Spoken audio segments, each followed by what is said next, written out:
Ok, vraiment. Mon histoire, c'est une histoire très émouvante. J'étais chez ma tante qui vivait avec ses parents. Oui. C'était chez ta tante qui vit avec tes grands-parents. Avec mes grands-parents, effectivement. Voilà. Maintenant, elle était un peu comme le leader de la famille. C'est-à-dire qu'elle prenait un peu les décisions. Toi, tes parents, ils étaient où? Mes parents, eux, j'étais à Abidjan. Moi, j'étais à l'intérieur, en fait. D'accord, ok. Voilà. Donc, j'ai fait 6 ans à l'intérieur. Donc, c'est après ça que je suis venu en ville, la ville des îles, là. D'accord. Et c'est comme ça que je suis venu. Et elle me posait un truc à chaque fois. Elle disait d'envoyer un sac de riz.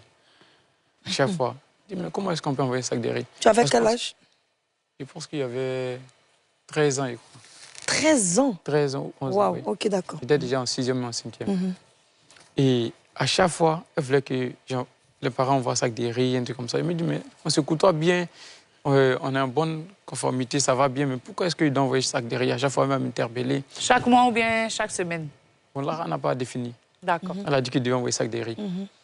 Donc, à chaque fois, elle disait ça, et j'étais mal à l'aise. Ça fait que même dans la sauce, il y avait beaucoup de piments. Petit riz, beaucoup de piments. Donc, je buvais beaucoup d'eau. Et puis là, tu es vite rassasié. Je suis vite rassasié. Donc, à chaque fois, elle insistait.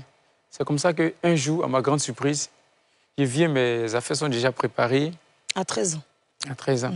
Aux environs de 1 heure par là. Et non, 0 heure, excusez-moi. Minuit. Minuit. Et elle me dit de sortir de la maison. J'ai tout fait.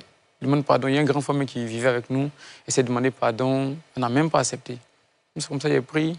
Puisque on me connaissait un peu dans la ville, mes amis, tout ça. Je suis allé dormir chez un de mes amis. Ah, vraiment, quand je suis quitté là, vraiment, j'avais une blessure.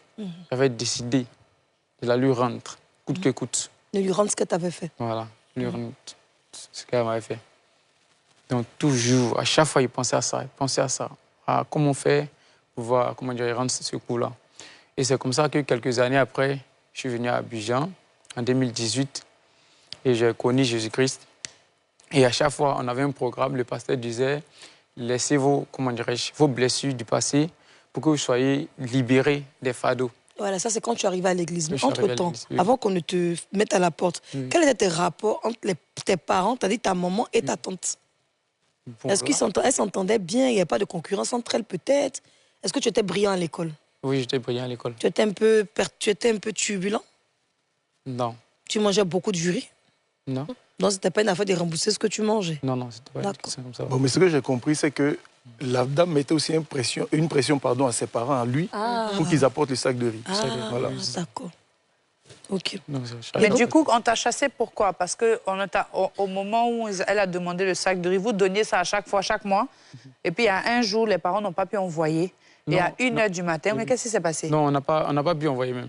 On n'a carrément pas pu envoyer de sac de riz depuis que tu t'es mis à la maison là-bas? À la maison, oui. D'accord. Il y avait trop de pression aussi, tout ça. Du genre? Du genre, comment dire, chaque soir, elle me rappelait ça. Je pense que c'est quelques semaines après qu'elle m'a mis dehors. Est-ce que tes parents étaient informés que tu étais dehors? Oui, après. Je les ai appelés le lendemain.